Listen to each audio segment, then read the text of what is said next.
at Moment Skis, the factory, so far. Yeah. They're doing pretty well. Yeah.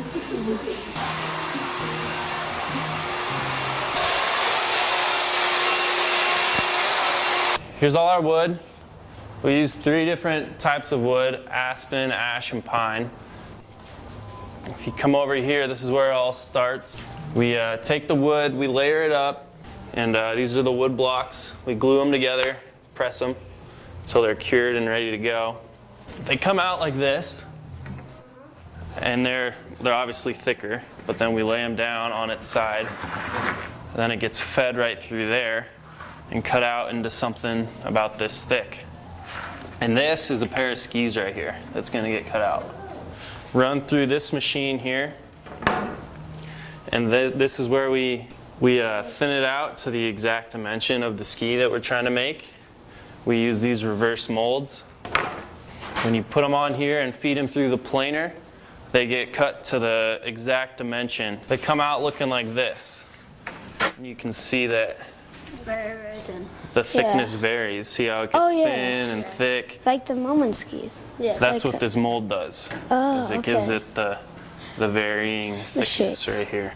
So this is a pair of skis ready to get cut out. Just the wood core at least. A piece of wood is placed right here on this guy. This is the CNC. You can kind of see it how it looked. See how it was all together right there? Yep. It just bevels around and cuts it all out. Are those the width of the ski? This is the width of the core. The actual ski is going to be a little wider. Oh, okay. So here's a pair of wood skis, wood cores, cut out, ready to go. These are next year's PBJ 182s. That's nice. And you can see the different types of wood. Here's the aspen, here's a pine. Yeah. So it kind of varies. Oh yeah. It affects the flex of the ski. flexibility. We have our wood core coming out of the wood room. It's been cut out on the CNC.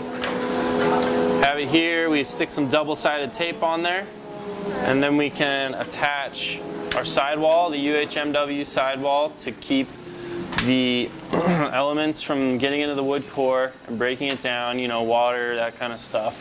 And that keeps the sides of the ski more durable from getting beat up. Here's a complete one, all stuck on there. Can't take it off. Tip and tail material and the carbon running down the middle. So now we have to cut out the fiberglass. We have all kinds of different pieces we use. We use 22 ounce, 17 ounce, and this stuff is 17 ounce. And we also use mat. So, you know, an example of how we cut it out. Just chop it down like that, and it's ready to go. Here's a big pile of 22 ounce. This goes in every ski. It affects the thickness of the ski. The stiffer we want it to be, the more fiberglass we use. Here's the top sheet.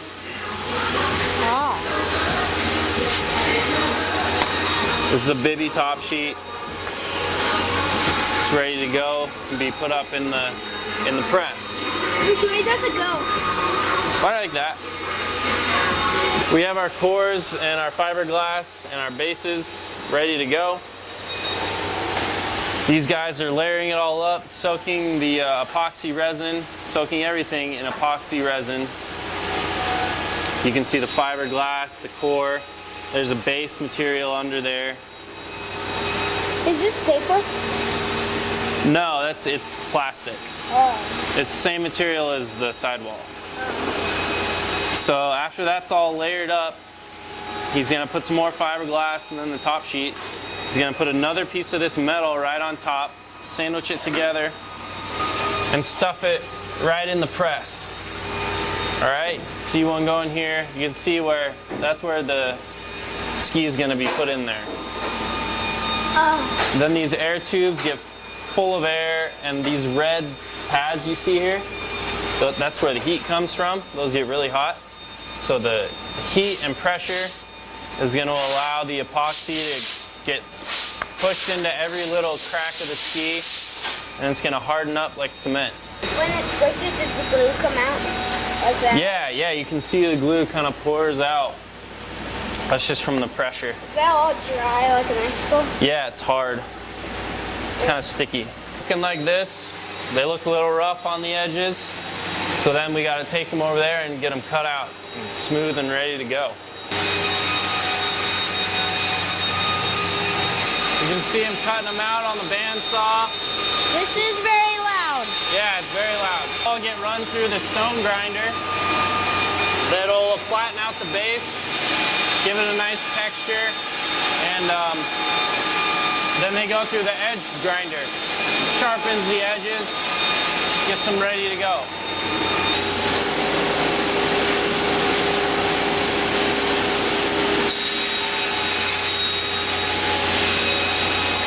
Here's where all the skis are taken after they're finished up. You can see these need to be stamped. We put a stamp on the side of the ski that tells you where to mount it. And then we'll take our skis, sand the edges, get them nice and smooth. We'll peel off the top tape so they look all nice and shiny. And then we put them in a package and they're ready to go. We have our night trains, bibbies, and some Donner parties. All next year's stuff getting ready to go. Cool, guys. Yeah. Thanks, guys. See you guys at Squaw. Yep.